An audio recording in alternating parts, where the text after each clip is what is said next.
If today was your last, would you still waste it? And if life never stopped, would you still build so small? This video isn't about hype, it's about truth. Most people live like they've got endless time, but act like they don't believe in tomorrow. They wait, they overthink, they hold back, and before they know it, years pass and nothing changes. But there's a better way. You can live like every moment matters and still build something real that lasts beyond you. You don't have to choose between presence and progress, you can have both. This message will challenge how you see your time, your goals, and yourself. It will push you to stop watching life from the sidelines and start showing up fully today. Because the real win? Living like this is your only shot, and building like you'll keep becoming someone greater day after day. Watch this to the end. It might be the reset you didn't know you needed. Chapter 1. Face today with full presence and no hidden regrets. When you wake up in the morning, the day doesn't ask for your permission. It's already started. The clock is ticking, and time is moving forward whether you're ready or not. That's the truth we often forget. We move through our routines half awake, thinking we have endless tomorrows to fix, to try, to love, to say what we mean, to start that project, to change that habit. But what if today was it? What if this was your last shot to give everything you've got to life? How would you show up then? Most people live as if they'll live forever. They save their best energy for later, their kind words for later, their dreams for later. But later has broken more dreams than failure ever has. When we live half present, we live half alive. To face today with full presence means you decide to stop waiting for a better moment and start living this one with everything you've got. Presence is not a complicated idea. It's the simple act of being here, not in the regrets of yesterday, not in the worries of tomorrow, but in the reality of this moment. When you eat, taste your food. When you talk to someone, listen with your whole attention. When you work, focus on what your hands are doing. Life doesn't happen in your plans, it happens in your awareness. People often say they want a better life, but a better life begins with being fully alive in the one you already have. You don't need to be richer or smarter to start living differently. You just need to stop running from your moments. Every moment you live halfway, every conversation you rush through, every sunrise you ignore, is a small piece of life you never get back. Regret doesn't come from failing. It comes from not trying. It comes from knowing you could have done better but didn't. It's the quiet pain of unfinished efforts, unspoken words, and unlived days. Facing today with full presence means refusing to collect regrets. It's looking at the day and saying, I gave it all I had. I showed up with honesty, with courage, with effort. When you live that way, life starts to open up. You start noticing things you've missed for years, the way your child laughs, the warmth of sunlight on your skin, the simple peace of a morning routine done with purpose. You begin to feel alive in ordinary moments, and that feeling, that connection to the present, that's what makes life worth living. But presence requires effort. It's not easy in a world that constantly pulls your attention in 100 directions. Your phone, your notifications, your worries about tomorrow, they all steal your attention little by little. To be present, you have to fight back. You have to train your mind to come back to this moment again and again. When your mind drifts, bring it back. When you catch yourself lost in thought, take a breath and look around. Notice where you are. Feel the ground beneath your feet. That's where life is. The truth is, we don't need more time, we need more awareness of the time we already have. You could live 80 years, but if you spend most of it distracted or waiting, you'll feel as if you never really lived. You could live 40 years fully awake, and that life would feel rich, meaningful, and complete. The quality of your life isn't measured in years, but in presence. Facing today with full presence also means being honest with yourself. It means asking, what am I avoiding? Maybe it's a conversation you need to have, a dream you've been afraid to chase, a truth you've been unwilling to face. Every day you delay, you trade a little piece of your potential for comfort. Comfort feels good now, but it steals growth later. When you live like today is your last, you don't waste time pretending. You say what needs to be said. You forgive faster. You appreciate people more. You do the work with your whole heart. You live clean, not perfect, but honest. You stop carrying guilt and grudges because you realize how pointless they are. You stop living for approval because you understand that nobody remembers your doubts. They remember your actions. Many people wake up one day realizing they've been busy but not fulfilled. They've achieved things, but they haven't lived. They were so focused on someday that they missed every today. Don't make that mistake. Life doesn't give refunds for wasted time. Every sunrise you get is a new invitation to show up completely. Presence also means accepting life as it is, not as you wish it to be. Most stress comes from fighting reality, from wishing things were different. But when you accept what is, you free your energy to do something about it. You stop being a victim of your situation and start being a participant in your own life. Acceptance doesn't mean you give up. It means you see clearly where you are so you can move forward wisely. There's another part to presence: gratitude. Gratitude grounds you in the now. When you focus on what's missing, you live in lack. When you notice what's good, you live in abundance. Even in hard times, there's something to be thankful for: the fact that you're still breathing, still learning, still capable of change. Gratitude doesn't make life perfect. It makes life clear. It shifts your mind from what's gone wrong to what's still possible. Every day you live fully present.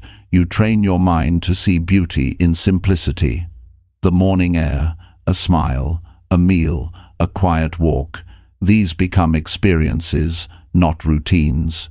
You stop chasing happiness and start feeling it in small, real ways. You realize happiness was never in the next big thing.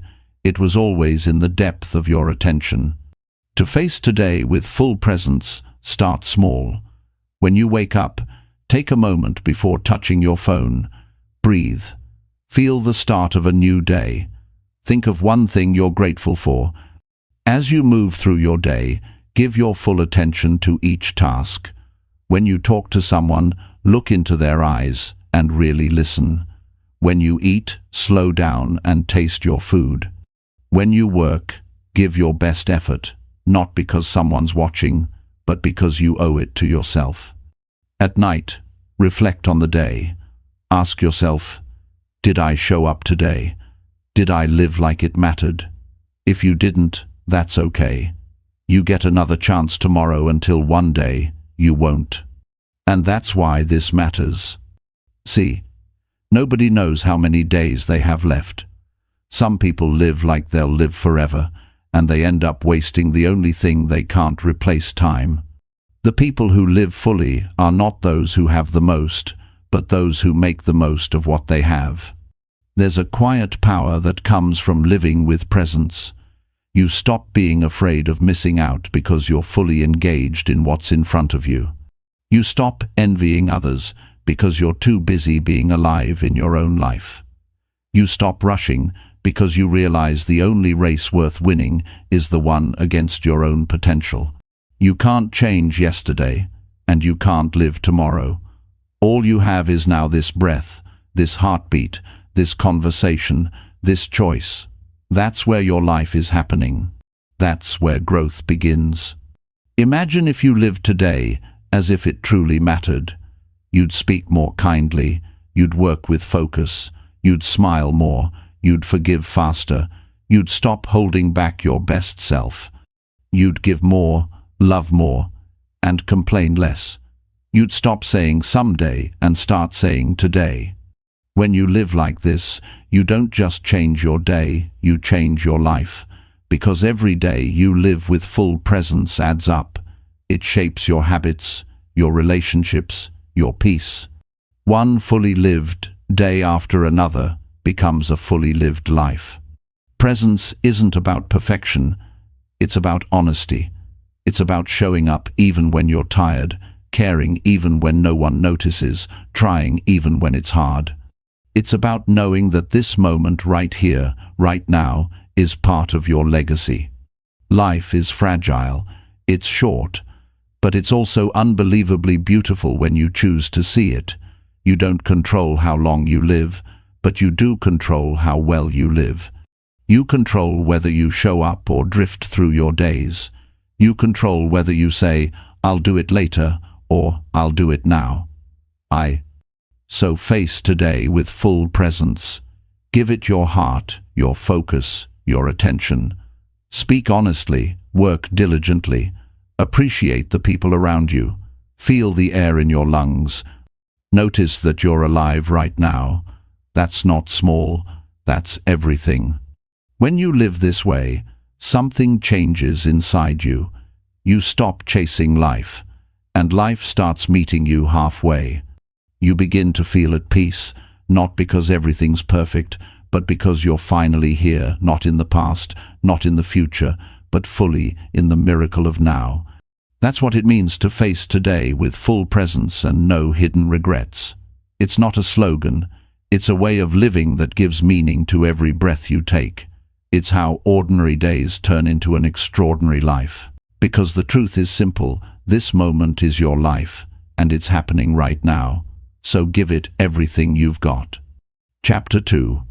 Calm your thoughts by trusting yourself through uncertainty. Uncertainty is the part of life that none of us can escape. No matter how carefully you plan, how much you prepare, or how strong you think you are, there will always be moments when the future feels blurry. Those moments test you. They ask you one question: do you trust yourself enough to stay calm when you can't see what's ahead? Most people panic when things go unclear. They lose patience. They start to doubt every choice they've made. But the truth is, calm doesn't come from control. Calm comes from trust. Trust that you've handled hard things before, and you'll handle them again. There are times when life will change without asking your permission. You'll face decisions where you can't be sure what the right answer is. You'll lose things you thought you needed. You'll feel the ground move under your feet. In those moments, your mind will want certainty. It will want guarantees. But life doesn't give guarantees. It gives opportunities. And how you handle uncertainty decides how strong you become. When fear hits, the first instinct is to overthink. You start replaying scenarios in your mind, searching for a sign, a reason, a plan that makes you feel safe. But overthinking doesn't make you safe. It just drains your energy. You can spend hours trying to predict the future and still end up in the same place, unsure. The answer isn't in knowing everything. It's in trusting that you'll know what to do when it matters. To trust yourself, you have to remember the times you made it through before. Think back to a situation that scared you once, something you thought would break you, but somehow you got through it. You didn't have all the answers then either, but you figured it out. You found a way. That's what trust is built on: proof from your own past that you are capable, that you can adapt, that you can learn as you go. Calm is not the absence of chaos. It's the presence of confidence. When you trust yourself, you stop trying to fight uncertainty and start moving through it. You stop asking, "What if it doesn't work?" and start saying, "I'll handle it if it doesn't." That small shift changes everything. Instead of being frozen by fear, you begin to act from faith in your own ability. People often wait for the world to feel safe before they act.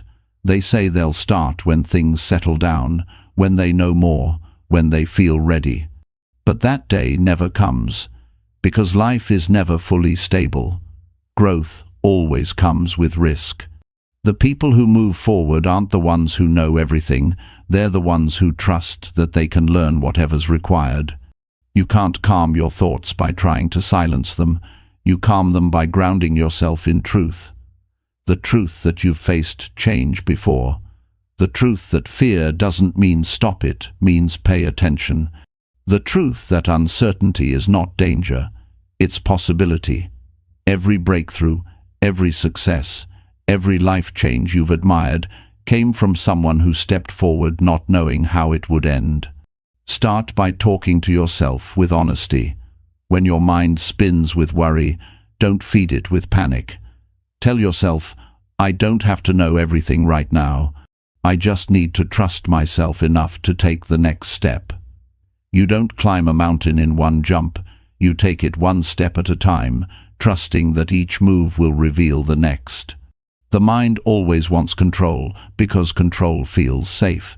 But control is an illusion. The more you try to control everything, the more anxious you become. The only real control you have is how you respond. You can't control the weather, but you can carry an umbrella. You can't control other people, but you can control your attitude.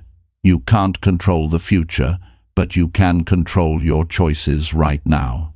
When you focus on what you can control, your thoughts begin to quiet. Another key to calmness is to keep your environment in order. Chaos outside fuels chaos inside. When your space is cluttered, your mind feels heavier. Clean your surroundings, organize what you can. The act of creating order reminds your brain that you have power over something. It's not about perfection, it's about restoring a sense of stability. It also helps to slow down. When life feels uncertain, the natural response is to rush to fix everything fast, to find answers quickly. But speed fuels anxiety. Slowing down gives your mind time to breathe. When things feel like they're falling apart, pause. Breathe deeply. Look around. Ask yourself, what's the next small thing I can do right now? That single act grounds you in the present, and from the present, you can think clearly. Trusting yourself is built through action. You can't think your way into confidence. You earn it by doing. Every time you make a decision and stand by it, even when you're unsure, you strengthen your trust muscle. Every time you take responsibility instead of blaming others, you build belief in your own power. The more you practice, the stronger that trust becomes. There will always be noise, opinions, doubts, fears.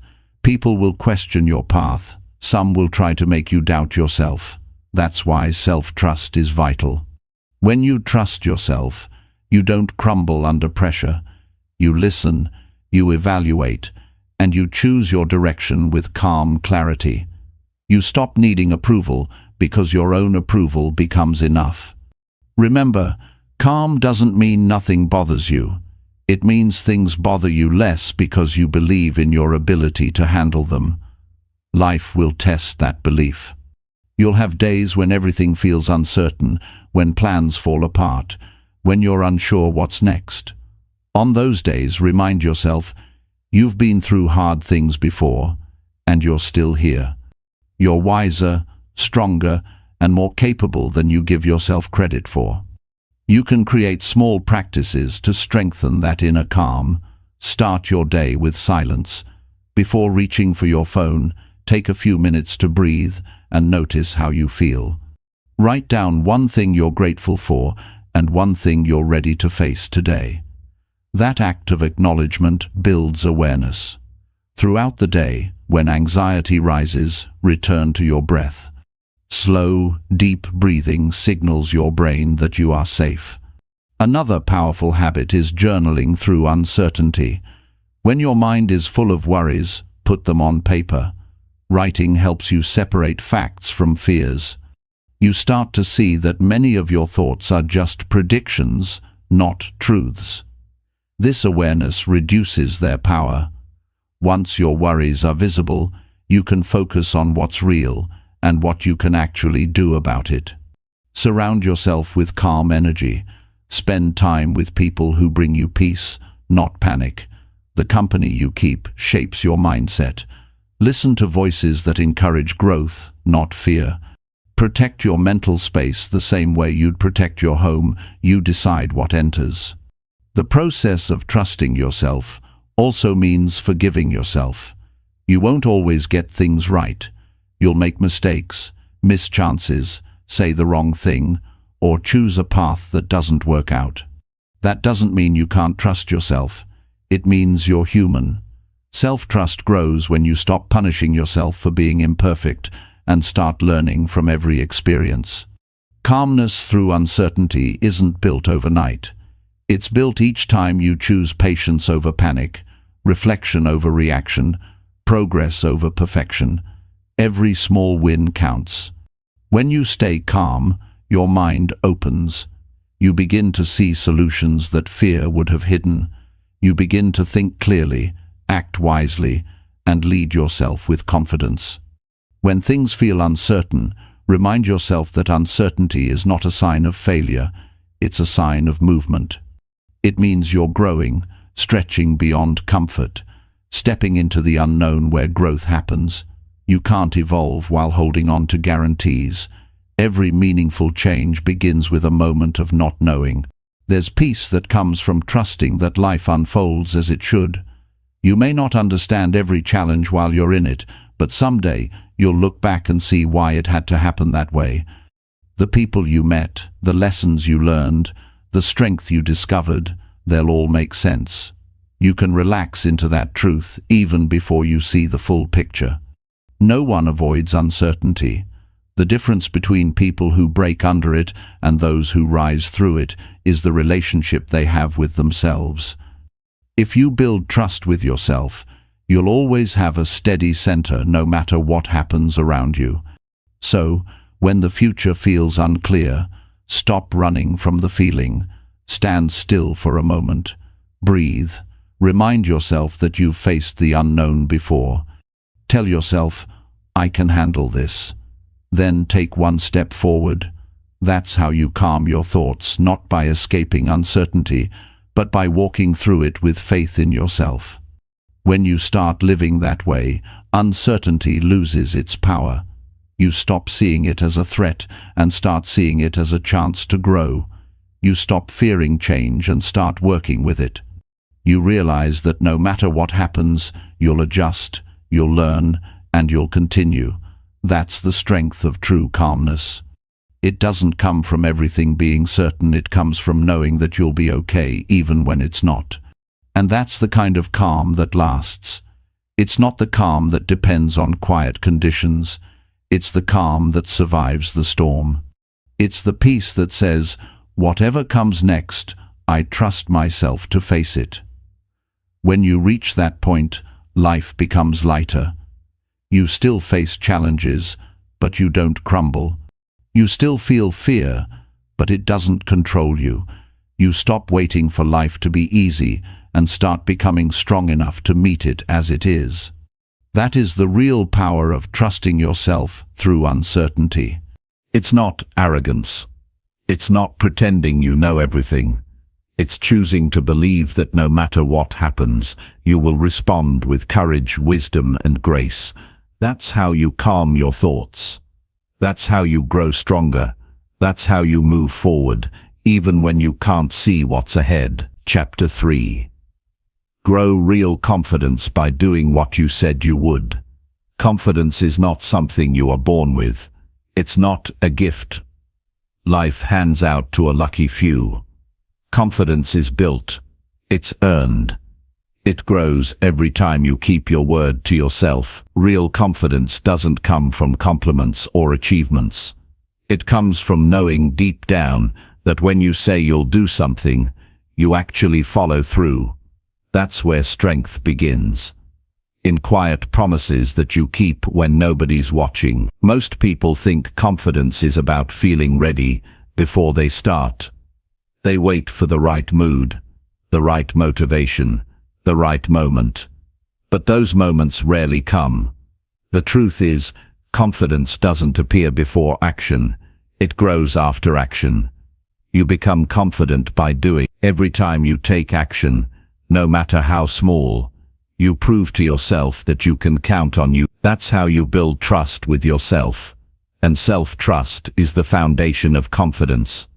Think about the people you admire, the ones who walk with assurance, speak clearly, and seem grounded. They weren't born that way. They've simply practiced doing what they said they would. Over time, that consistency created a quiet inner strength. They don't need to talk about their confidence because it shows in how they move, decide, and act. When you break promises to yourself, you weaken that foundation. Each time you say you'll start tomorrow and don't, your mind takes note. It remembers. It begins to question you. Soon, when you make new commitments, that little voice in your head says, "You've said this before." That doubt doesn't come from other people. It comes from the evidence you've given yourself. But when you keep your word, that same voice starts to say, "I can trust myself. I finish what I start." That's the moment your confidence begins to grow root. Doing what you said you would isn't about perfection. You're not expected to succeed at everything you attempt. What matters is effort and follow through. When you commit to waking up early and actually do it, even once, you build self-respect. When you say you'll work out and show up despite not wanting to, you strengthen discipline. When you promise to be kind and hold your tongue instead of reacting, you grow maturity. Every kept promise adds a small brick to your inner structure. Over time, that structure becomes unshakable. Confidence isn't loud. It's quiet and consistent. It's found in the small actions repeated daily, not in big declarations made once in a while. If you tell yourself you'll study for 1 hour, do it. If you tell yourself you'll read instead of scrolling your phone, do it. It's not the size of the action that matters, it's the integrity behind it. Keeping your own word builds a sense of personal credibility that no one can take away. Every time you break a commitment to yourself, your mind loses a bit of faith in you. That's why people often feel uncertain or insecure, not because they lack ability, but because they've stopped trusting their own follow-through. They've made too many promises that never became action. To rebuild that trust, start small. Set one simple goal, something you can complete today, and do it. Finish it fully. Don't overpromise, just deliver. Confidence grows when you collect small wins. When you keep your word, your relationship with yourself changes. You begin to respect your own effort. You feel proud of yourself, not for what others see, but for what you know you've done. That pride is healthy. It's the kind that gives you quiet strength, not arrogance. It reminds you that you're capable of creating results, not just wishing for them. People often chase motivation, thinking they need to feel inspired before they take action. But it's the other way around. Action creates motivation. Every time you take a step, even when you don't feel like it, your brain learns that you're serious. The next time, it becomes easier. Over time, your mind associates effort with results, not fear. That's when confidence becomes natural, not forced, not fake, just part of who you are. If you want to grow real confidence, learn to finish what you start. Most people begin strong and fade quickly. They get excited, make plans, and lose energy when it gets hard. But the magic happens after it gets hard. That's where growth lives, in the moments you'd rather quit, but choose to keep going. Every time you push through, you prove something powerful to yourself. You are reliable, and reliability breeds confidence. There's a quiet satisfaction that comes from doing what you said you would. It's not about showing off or seeking approval. It's about knowing that your word has value. When you say "I will," it means something. That self-honor changes how you see yourself. You walk taller, you speak clearer, you make choices with conviction, because you know you follow through. Real confidence is not about pretending to be fearless. It's about acting, even when you feel uncertain. You might doubt yourself, but you still move forward. You might feel nervous, but you still show up. You might fail, but you still try again. That persistence creates self-belief stronger than any praise from the outside world. Building that kind of inner strength takes time, but it's worth it. The best way to start is by choosing one area of your life where you've been inconsistent. Maybe it's your health, your studies, your work habits, or your relationship. Pick something you've promised yourself many times, but never followed through on. Make a decision today, not a wish, not a plan, but a real decision, to follow through this time. Break it into small, doable actions. When you complete one, move to the next. You'll notice something powerful after a few days. Your self-talk begins to change. Instead of saying, "I hope I can," you start saying, "I know I can." That shift is real confidence taking shape. It's not arrogance. It's the calm assurance that comes from evidence, the evidence of your own actions. The world rewards people who do what they say. In work, in relationships, in life, reliability is power. People trust those who keep their word. Opportunities flow toward those who follow through. And while others waste time talking about what they'll do someday, you'll be quietly building results that speak louder than words. Confidence also grows when you stop breaking promises to yourself for the sake of others. It's good to be kind, but not at the cost of your self-respect. If you told yourself you'd take time to rest, don't give it away to please everyone. If you committed to a goal, don't abandon it to avoid discomfort. Self-trust means honoring your word even when it's inconvenient. Sometimes the hardest promises to keep are the ones no one else knows about. Those private commitments, like getting up earlier, reading more, or staying consistent with your craft. Those are the ones that truly shape you. No applause, no recognition, just quiet consistency. That's where your strength builds. That's where you learn discipline, and discipline is the parent of confidence. You'll have days when you slip. You'll miss a task, lose focus, or feel lazy. That's okay. Confidence isn't destroyed by one mistake. It's lost when you stop trying. When you fall short, own it. Don't make excuses. Don't deny it. Acknowledge it, adjust, and start again immediately. The faster you recover, the stronger your trust in yourself grows. Think about this. If someone you care about broke promises to you over and over, you'd stop trusting them. You'd pull back, stop believing their words. The same thing happens internally. Your mind starts doubting you when your actions don't match your intentions. But just as trust can be rebuilt in relationships, it can be rebuilt within you. It begins with consistency, one small kept promise at a time. Real confidence doesn't need to shout. It shows up in how you handle challenges, how you treat people, and how you manage your emotions. It's visible in your posture, your tone, your patience.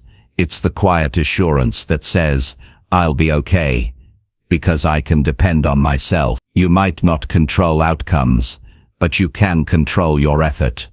You might not always succeed, but you can always show up. Each act of follow-through reinforces the message, "I do what I say." That message becomes part of your identity, and when you see yourself as someone who follows through, your confidence stops depending on results. It becomes stable, rooted, and lasting. To grow this kind of confidence, stop trying to impress others. Start impressing yourself. Do the work not for applause, but for integrity. Success feels different when you know you've earned it through discipline and honesty. There's peace in that. Peace that can't be shaken by opinions or circumstances. Every strong, confident person you see has walked through seasons of doubt. What separates them is not talent or luck. It's their decision to keep their word to themselves. They built confidence the long way, through consistent effort, daily discipline, and relentless self-respect. If you want to feel proud of yourself, stop waiting for perfect results and start collecting evidence of effort. Do what you said you would. Finish what you start. Hold yourself accountable when no one else does. Over time you'll feel a deep shift, a sense of control, of pride, of inner power that can't be faked. Confidence is not a show, it's a reputation you build with yourself. You can't fake it for long, but you can grow it, day by day, through action. Each promise kept is another layer of belief. Each goal completed is another piece of evidence. And soon, you stop asking, "Can I?" because you already know you can. That's how real confidence is built, not through words, not through image, through doing what you said you would. Especially when it's difficult, especially when it's lonely, especially when it doesn't seem to matter. Because that's the moment it matters most.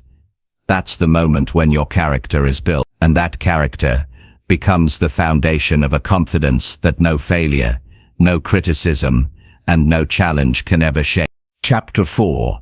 Act now on what you know your heart has delayed. There comes a point in life when you already know what you need to do. You've thought about it long enough, talked about it enough, planned it enough, and convinced yourself that you'll start when things feel easier. But the truth is, your heart has known for a long time what needs to be done. The problem isn't knowledge, it's hesitation. And hesitation is the silent killer of dreams. Acting now is what separates the people who build lives of meaning from those who only imagine them.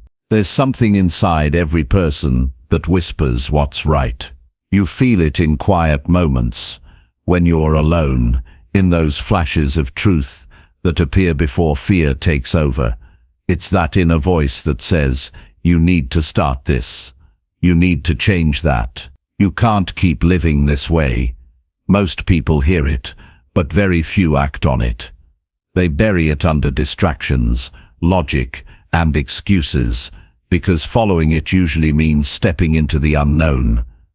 But that voice is never wrong. It's your heart speaking before your mind finds reasons not to listen. When you delay what you already know, you create internal conflict. You carry an invisible weight. You tell yourself you're waiting for the right time, but deep down you know time won't solve the problem. Action will. Each day you postpone, you lose a little confidence in yourself. The heart gets quieter, and the mind gets louder. You start to believe your own excuses, but the ache of unfulfilled potential never truly leaves. It lingers until you finally do what you've always known you must. People wait for motivation, thinking it will push them forward. But motivation doesn't appear while you're standing still. It grows from movement. The act of beginning creates its own energy.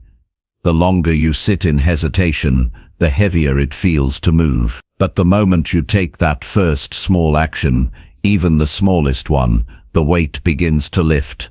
Suddenly, life starts responding.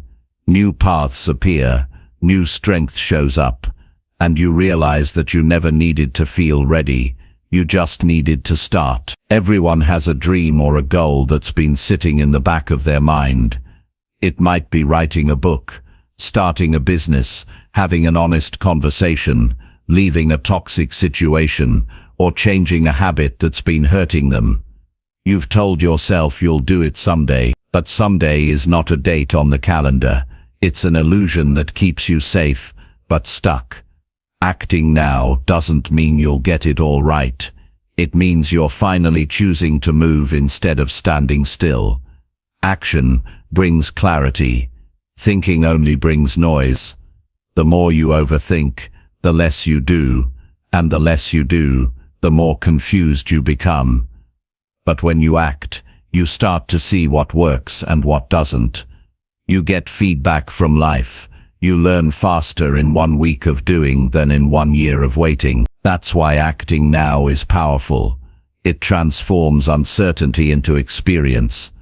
There's a moment in every person's life when waiting becomes more painful than trying. You wake up one day and realize you've been repeating the same thoughts, the same fears, the same excuses, and nothing has changed. That's the moment to act. Because what's truly frightening is not failing, it's living a life where you never even tried. Fear will always try to hold you back. It will tell you that you're not ready, that the timing isn't right, that you don't have enough skill or experience. But fear doesn't go away before you start. It fades only when you start. Action is the antidote to fear. Every time you take a step forward, fear loses a little control over you, and soon, what once scared you becomes something you handle with ease. You can't wait for confidence before you act. Confidence comes from doing, not from thinking. Every new skill, every new step begins with discomfort. You have to be willing to look foolish before you can become good. You have to risk being misunderstood before you can express your truth. You have to take the leap before you see the bridge. That's how growth works. There's a cost to delay that most people don't notice until it's too late. When you ignore what your heart keeps telling you, you begin to feel restless. You lose energy. You start to fill your days with things that don't matter, just to avoid the discomfort of knowing you're not doing what you should. It shows up as irritability, frustration, or even boredom. You're not tired because life is hard. You're tired because you're living below your potential. Action gives your life direction. It turns feelings into results. It turns hope into movement. When you take even one small step toward what matters, something changes inside you. You stop feeling like a spectator in your own life and start feeling like the creator of it. You take ownership, and that ownership gives you strength that no amount of waiting could ever provide.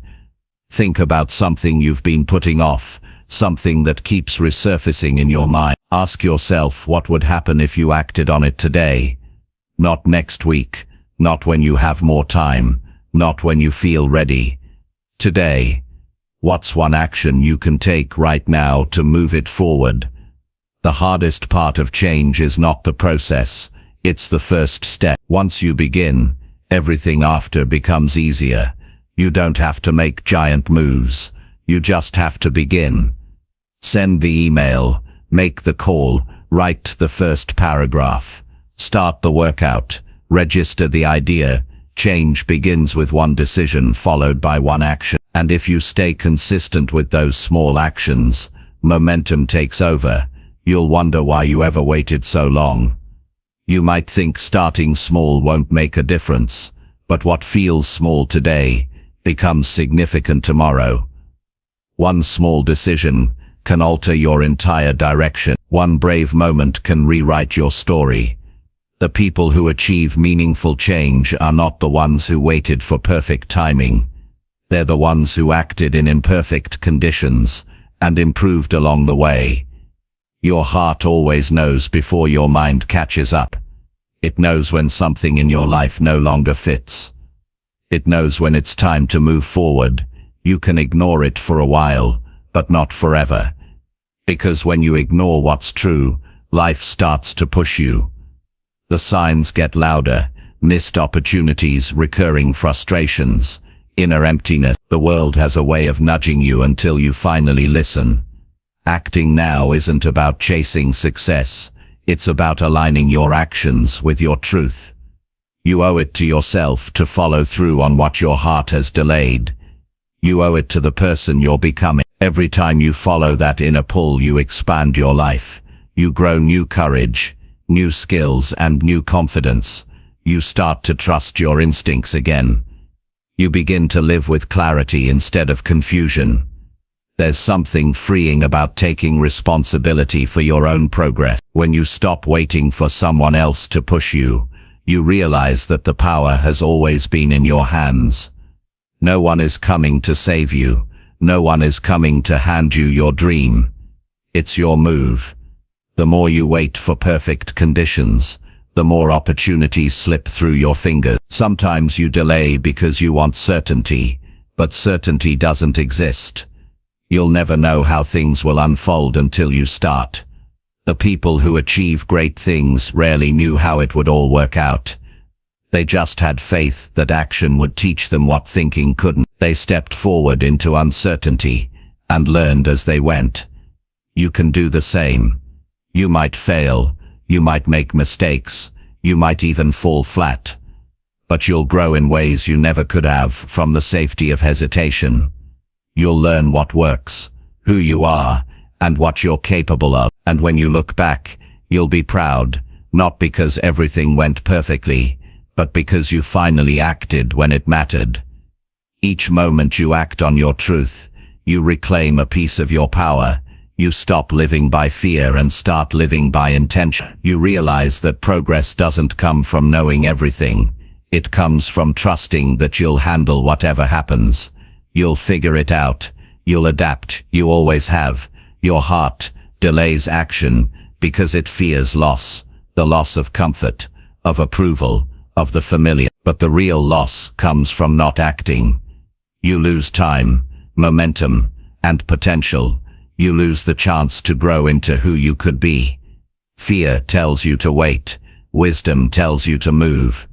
The longer you wait, the smaller your world becomes. The sooner you move, the wider it opens. The question to ask yourself isn't what if it doesn't work. The real question is, what if it does? What if the idea that's been sitting in your heart changes your life? What if the risk you take opens a door you never knew existed? You'll never find out unless you act. You don't have to be fearless to start. You just have to be willing. Courage isn't the absence of fear. It's the decision to move despite it. Every courageous act begins with hesitation, and then a choice. The choice to move anyway. That's how progress is made. Life rewards those who take action. Opportunities are like doors. They don't open when you stand and stare. They open when you push. The people who move forward are not necessarily the smartest or the strongest. They're the ones who take the first step and keep going when others stop. If you've been delaying something important, it's time to face the truth. No one is going to do it for you. You can keep waiting for permission, or you can give it to yourself. You can keep replaying the same someday story, or you can begin today and create a new one. The moment you start, you change direction. Action is the bridge between who you are and who you want to be.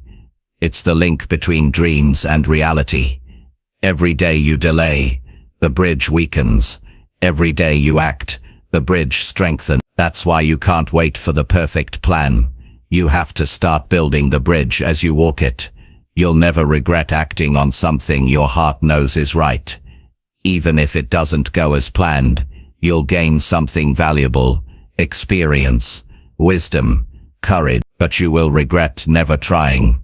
Regret doesn't come from failure. It comes from inaction. So take the step, make the move, start the thing that's been sitting in your chest for too long. The world doesn't need more people waiting. It needs more people doing. It needs people who trust their hearts enough to act on what they already know. Today is the day to stop delaying your life. You already know what needs to be done. The only question left is whether you'll do it. Your heart has waited long enough. Act now, because every moment you act on truth, you step closer to the life you were meant to live. Chapter 5. Feed your growth by doing what scares you daily. Growth does not come from comfort. It comes from friction, from stretching yourself, from walking toward what makes you uncomfortable. Every time you do something that scares you, you teach your mind that you are stronger than your fears. That is how progress happens. One small act of courage at a time. Fear is not your enemy. It is your compass. It points directly at the areas where growth is waiting for you. The challenge is to stop running from it and start using it as fuel. Most people spend their lives avoiding fear. They stay within what feels safe and familiar. They build routines that protect them from failure, rejection, or embarrassment. It feels good in the short term, but comfort is a silent trap. When you stay in it too long, it begins to shrink your confidence, your curiosity and your potential. You start to play small without even realizing it. You stop exploring what you're capable of, and instead, you repeat what you already know. That's how people end up stuck. Not because they lack ability, but because they've stopped facing what scares them. Doing what scares you daily doesn't mean chasing danger or chaos. It means doing what challenges your limits. It's speaking up when your voice shakes. It's saying no when it would be easier to please everyone. It's admitting when you're wrong. It's trying something new when you don't feel ready. It's showing your work to the world even when you fear judgment. Growth lives in these moments, the small daily choices that push you just beyond where you're comfortable. Fear is a signal that something matters. You don't get afraid of meaningless things. You get afraid when something touches your sense of identity, pride or purpose. That's why your biggest fears often hide your biggest opportunities. The fear of failure hides the chance to succeed. The fear of rejection hides the chance to connect deeply. The fear of not being enough hides the chance to discover your worth. When you face these fears, you break their illusion of power. There's a part of your brain designed to keep you safe. It doesn't care about your dreams. It cares about your survival. It will try to protect you from anything uncertain. But the problem is, growth is always uncertain. So when you start doing what scares you, that part of your brain protests. It tells you to stop, to wait, to stay comfortable. If you listen, you stay stuck. But if you act anyway, something shifts. You show your mind that fear doesn't mean stop. It means pay attention and keep going. Think about the last time you did something that scared you, really scared you. Maybe it was speaking in public, having a hard conversation, or trying something completely new. Remember the feeling before you started, the tension, the doubt, the racing heart. Now remember the feeling after you did it. Relief, pride, energy. That's not coincidence. That's your spirit expanding. Every time you face a fear, you create a new reference point that says, I can handle this. And the more you do it, the more powerful you become. Fear loses its control when you face it regularly. The more you confront it, the smaller it feels. The people who seem fearless aren't born that way. They've just practiced courage more often. They've built a habit of doing uncomfortable things until fear becomes familiar. They've learned that discomfort is temporary, but regret lasts much longer. You don't have to take massive leaps to grow. Start with small acts of courage each day. Approach the coworker you've been intimidated by. Share an idea you've been holding back. Go to the gym when you don't feel like it. Learn a new skill that makes you feel awkward at first. Every small act adds up. Over time you build emotional strength, mental flexibility, and self-trust. When you feed your growth through fear, you stop being controlled by what others think. You stop asking for permission to live boldly. You become your own source of validation. People who avoid fear often seek approval from others because they don't trust their own judgment. But once you begin to face what scares you, you realize that the only opinion that truly matters is the one you have of yourself. Growth through fear changes how you see challenges. Instead of asking, what if this goes wrong? You start asking, what if this teaches me something valuable? You begin to understand that even when you fail, you win. You win wisdom, resilience, and experience. You can't lose when you're growing. The only loss comes from standing still. Doing what scares you daily isn't just about big dramatic changes. It's also about emotional courage. It's about allowing yourself to be honest when it's uncomfortable. It's about forgiving someone who hurt you. It's about letting go of control. It's about showing love without expecting anything back. These acts of emotional strength stretch your heart, not just your skill. And that kind of growth transforms you from the inside out. Fear often disguises itself as logic. It will give you perfectly reasonable excuses for not acting. It's not the right time. I need to prepare more. I'm too busy right now. But if you listen carefully, you'll notice that logic is just fear wearing a mask. It's trying to keep you safe from the discomfort of change. The way to break through is to notice the excuses and move anyway. Action exposes fear for what it really is. Just a feeling, not a fact. When you live with fear avoidance, your world becomes smaller. You stop meeting new people because social situations make you anxious. You avoid new opportunities because they might not work out. You hold back ideas because you don't want to look foolish. Each avoidance might seem harmless, but together they build walls around your potential. When you start doing what scares you, those walls begin to crumble. You expand your comfort zone, and life expands with. Growth is not about feeling brave all the time. It's about acting brave when you don't feel it. The fear never disappears completely. It just becomes a sign that you're moving in the right direction. If something scares you, it usually means it matters. Use that fear as guidance. Let it point you toward the next area of growth. Each morning, ask yourself one simple question. What can I do today that scares me a little? Maybe it's trying something you've never done before. Maybe it's being more assertive in a situation you've avoided. Maybe it's expressing your opinion honestly. Make it a daily practice. Courage, like a muscle, grows stronger the more you use it.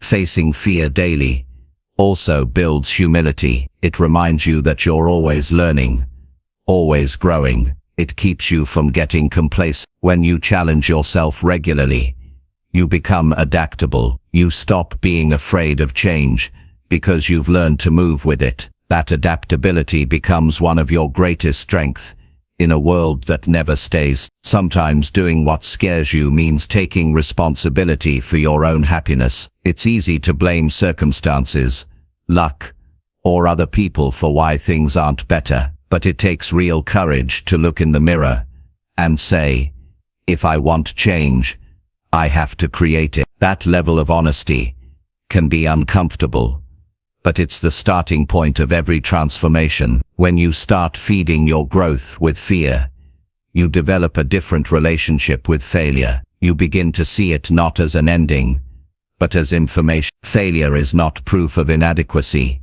It's feedback that guides your next move. People who grow fast aren't the ones who avoid mistakes. They're the ones who use them as teachers. Every time you stretch beyond your limits, your identity expands. You stop seeing yourself as the person who can't, and start seeing yourself as the person who can try, learn, and improve. You realize that courage doesn't make life easier. It makes you stronger. The fear doesn't vanish, but it becomes smaller compared to your capacity to handle it. Fear thrives in silence. When you ignore it, it grows stronger. When you talk about it, examine it, and face it, it weakens. You don't have to hide your fears. You just have to stop letting them dictate your choices. Acknowledging them is the first step toward mastering them. Living this way brings a quiet sense of power. You start to feel proud of your growth. You start to enjoy discomfort because you know what it brings. You stop needing everything to be easy. You stop running from challenge and start seeking it out. You realize that the best parts of life are often on the other side of fear. Fear will always be there, but you don't have to let it drive. Let it ride along. Let it whisper its doubts, then act anyway. Every action you take in the presence of fear builds self-respect. You start to see yourself as capable, brave, and determined. That's how confidence becomes unshakable, by proving to yourself daily that fear cannot stop you. If you want to grow faster than ever before, make fear your daily teacher. Every time you feel afraid, ask yourself, what is this fear trying to teach me? It might be telling you to prepare better, to take a new path, to express your truth, or to step up to a bigger challenge. Fear is not punishment. It's information. Use it wisely. The truth is, you don't grow by avoiding discomfort. You grow by walking through it. The life you want is on the other side of fear. And the bridge to get there is built by daily acts of courage. You don't have to do something massive every day. You just have to do something that stretches you. Step into a new space. Speak your truth. Take that risk. Make that call, say that no. Or say that yes. Growth is not about perfection. It's about progress. The only way to keep growing is to keep facing what challenges you. The moment you stop doing that, you stop evolving. So feed your growth every day by doing the things that scare you, not because you want to suffer, but because you want to expand. Because every time you do, you become more alive, more capable, and more unstoppable than you were the day before. That's what feeding your growth really means. It means choosing courage over comfort again and again. It means walking toward fear until fear becomes familiar. It means waking up each day, knowing that no matter what happens, you will face it, learn from it, and grow through it. That's how you build a life that keeps rising. That's how you become the kind of person who never stops expanding. And that's how you feed your growth. Not once in a while, but every single day. Chapter 6. Protect your peace and say no when it feels right. Peace is not just the absence of noise or conflict. It is a state of balance that lives inside you. It is that quiet space where your mind can breathe and your heart can rest. But in a world that constantly demands attention, peace does not protect itself. You have to protect it. You have to learn to guard your energy, your focus, and your emotional well-being like they are sacred. Because they are. The more you grow, the more you will realize that peace is not found in more, it's found in less. Less chaos, fewer distractions, fewer unnecessary obligations, and most importantly, fewer yeses given out of guilt or fear. Saying no is one of the hardest things you'll ever learn to do. Yet it's one of the most important. From a young age, you're taught to please, to fit in, to be agreeable. You grow up thinking that saying yes makes you kind, and saying no makes you selfish.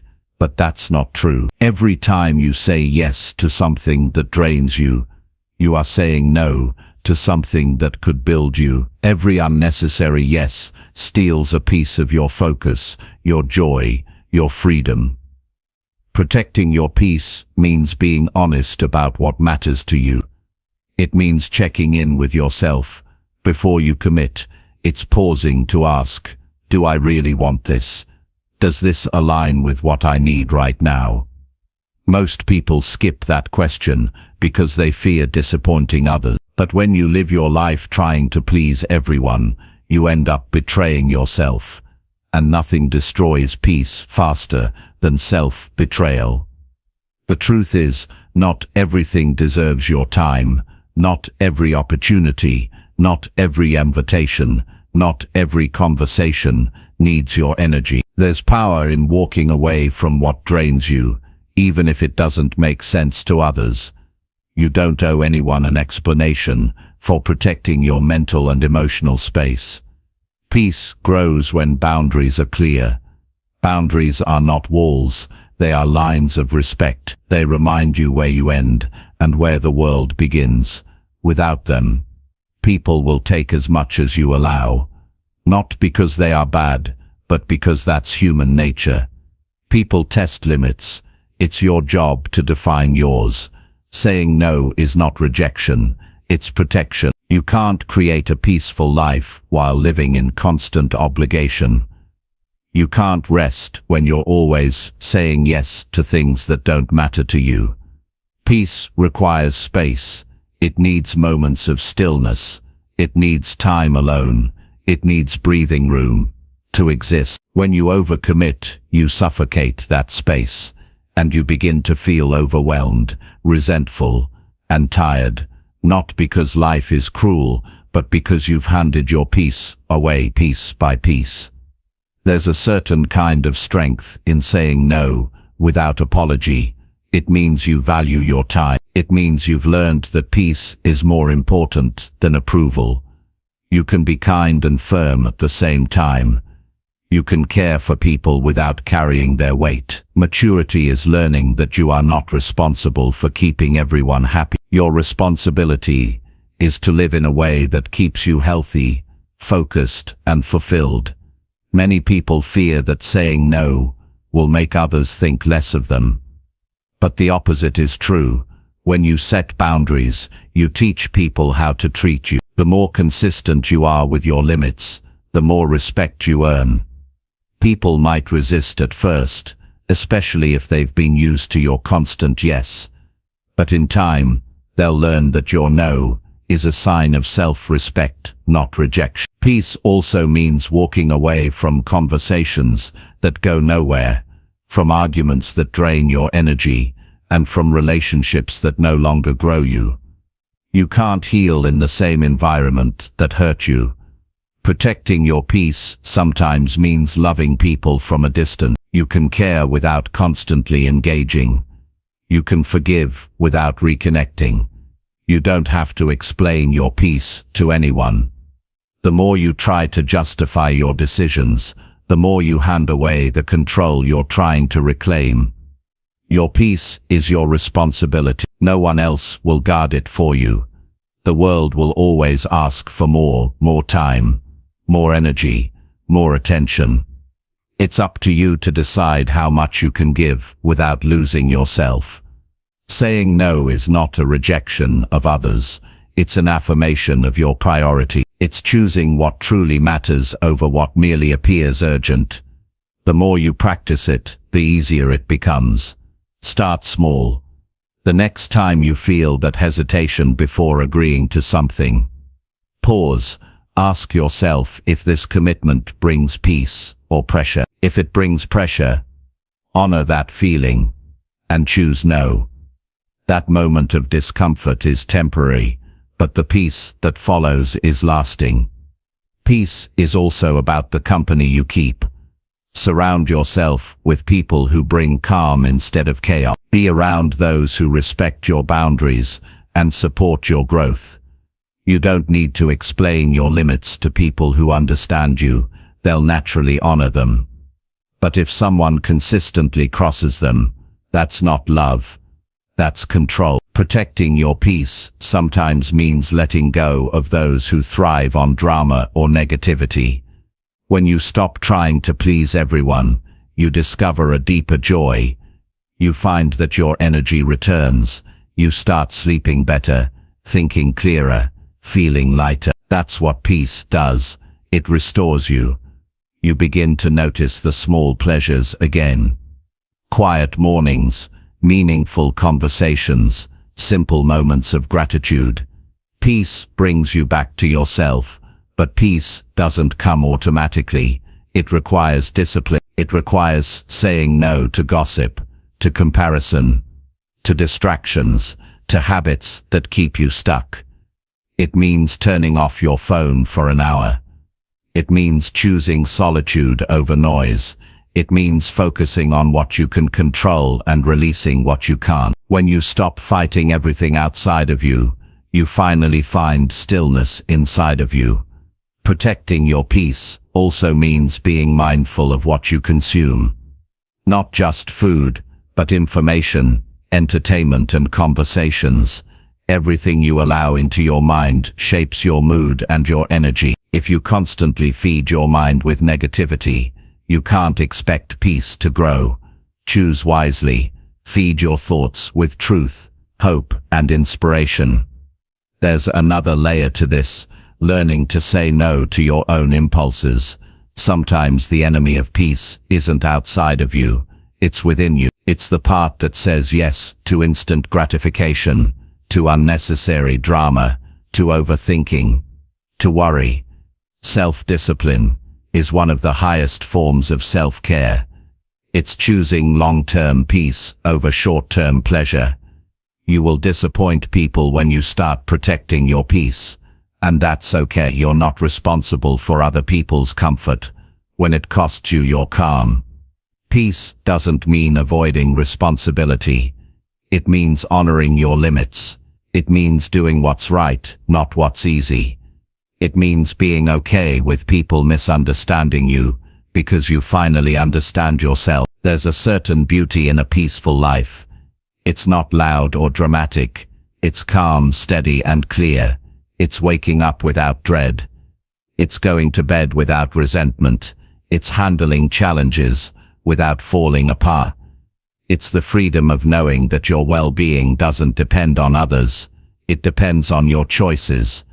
Saying no when it feels right is one of the most powerful forms of self-love.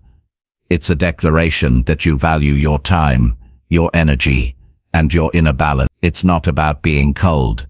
It's about being conscious. It's recognizing that every yes comes with a cost, and that peace is too valuable to trade for approval. You don't owe everyone your presence, your energy, or your attention. You owe yourself the peace of living with authenticity. You owe yourself the quiet joy of saying yes, only when it truly aligns with who you are. Protect your peace with the same intensity that you protect the people you love, because when your peace is intact, you show up better for them too. You love deeper, you think clearer, you give from a full heart instead of an exhausted one. The world will always try to pull you in different directions, but you don't have to go where every call leads. Learn to pause before reacting. Learn to breathe before agreeing. Learn to check in with yourself before committing. These small pauses are where your power lives. You don't need to explain your boundaries, and you don't need to feel guilty for having them. Guilt is the mind's trick to keep you in old patterns. Replace guilt with gratitude. Be grateful that you're learning to value your peace, that you're learning to choose yourself without apology. Peace grows stronger each time you honor it. Each time you say no when it feels right, you build a life that feels lighter, freer, and more authentic. You stop chasing chaos and start building calm. You begin to realize that peace is not something you find at the end of the road. It's something you protect along the way. And that protection begins with a simple, powerful word: no. Not out of anger, not out of pride, but out of love for your time, your energy, and your life. Because when you protect your peace, you protect everything that allows you to grow, love, and live fully. Chapter 7. Create routines that make you stronger, even on hard days. Strength is not built on the good days. It's built on the hard ones. The days when your motivation is low, your mood is off, and nothing seems to work the way you planned. Those are the days that test your foundation, and that foundation is your routine. Anyone can perform well when life is easy, but real strength comes from consistency when it's difficult. The difference between people who progress and those who fall back is not talent, luck, or even passion. It's structure. It's the small habits repeated every single day, no matter how you feel, that shape who you become. A strong routine doesn't exist to control your life. It exists to anchor it. It keeps you steady when emotions shift, when problems arise, and when chaos knocks on your door. Life is unpredictable. You can't always control your circumstances, but you can control how you start and end each day. Routines are your personal stability system. They remind your mind and body that you are still in charge, even when the world around you feels uncertain. Most people rely on motivation to act. They wait until they feel ready. But motivation is unreliable. It comes and goes like the weather. Discipline, on the other hand, is stable. Discipline grows from structure, from habits that don't require thinking, only doing. The beauty of a routine is that it saves you from having to negotiate with yourself every morning. You don't ask, "Should I?" You just do it. And that single choice removes the mental weight that often stops progress before it begins. Creating routines that make you stronger starts with honesty. You have to know what truly helps you feel balanced, productive, and centered. Not what looks good on paper, not what everyone else does, but what actually works for you. Maybe it's waking up early and exercising. Maybe it's journaling quietly with coffee. Maybe it's reading for 15 minutes before bed. The content of your routine doesn't matter as much as your commitment to it. What matters is that it supports your growth and gives your day structure even when life feels heavy. Routines don't have to be complex. In fact, simplicity is what makes them effective. The most powerful routines are the ones you can follow, even when everything else feels out of control. When you're tired, overwhelmed, or distracted, complicated plans fall apart. Simple ones hold you together. A short workout, a 5-minute reflection, a healthy breakfast, a quick cleanup, small, repeatable actions that remind you that you are still showing up for yourself. You don't build strength by doing everything right once. You build it by doing the right things repeatedly. Routines turn your values into actions. If you value health, movement must become part of your day. If you value learning, you read or listen to something that stretches your mind. If you value peace, you take time to disconnect from noise. Each habit is a reflection of what you want to build in yourself. Hard days expose the quality of your routines. When life feels heavy, you don't rise to your goals, you fall to your systems. That's why your systems must be strong enough to carry you through fatigue, stress, and disappointment. A solid routine keeps you moving when your emotions would rather stop you. It reminds you that progress doesn't require perfection, it only requires persistence. Think about the way you start your morning. The first hour sets the tone for the rest of your day. If you begin scattered, checking messages, scrolling through distractions, rushing out the door, you invite chaos into your mind before you've even begun. But if you start with intention, a moment of silence, a bit of movement, a clear plan, you take control of the day before it takes control of you. You send a message to yourself that you lead your life, not the other way around. On hard days, routines give you something to hold on to. When motivation disappears, your habits take over.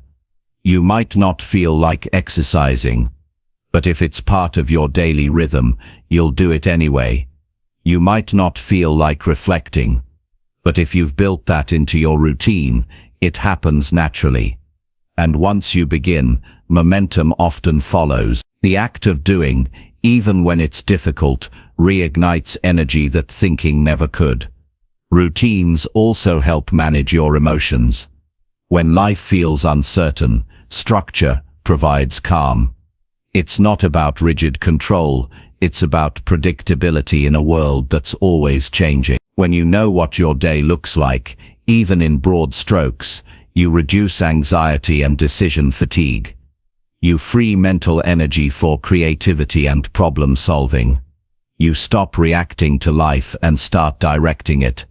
The key is to build routines that fit your current season of life. What works for one person or one stage may not fit another. Be flexible. Adjust when needed, but don't abandon the habit of consistency. If your mornings change, build structure into your evenings. If your work hours shift, find new rituals that ground you. The form can evolve, but the commitment to order should remain.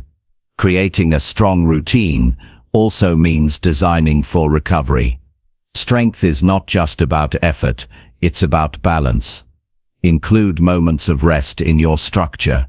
Time to recharge mentally, emotionally, and physically. Without rest, even the best routines lead to burnout. Growth requires cycles of exertion and renewal. Rest is not laziness, it's maintenance. It's what keeps your system sustainable long-term. Routines protect you from emotional impulsiveness. When you have structure, you make fewer decisions based on temporary feelings. You eat better because your meals are planned. You work more effectively because you've set aside focused time.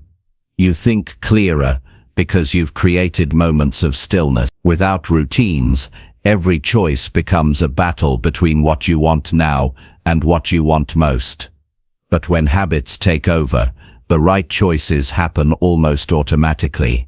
Your routines also communicate something powerful to your mind, that you can rely on yourself. When you show up every day, no matter how small the task, you build trust with yourself. That trust becomes resilience. On the days when life throws challenges your way, that inner trust whispers, "I can handle." That's how consistency becomes confidence. Not from perfection, but from proof. It's easy to underestimate the power of small repeated actions. People often dismiss them because they seem too simple to matter. But simplicity is what allows consistency. 5 minutes of daily focus is better than 1 hour once a week. 10 push-ups every morning will do more for your strength than a random gym visit once a month. Routines compound. Over weeks and months, small actions accumulate into powerful results. Some days your routine will feel effortless. Other days it will feel like work. Those difficult days are the most important ones to stay consistent. They're where mental toughness is built. When you keep showing up, you teach yourself that effort matters more than mood. You stop being ruled by how you feel and start being guided by what you've chosen. That's freedom. The ability to act independent of your emotions.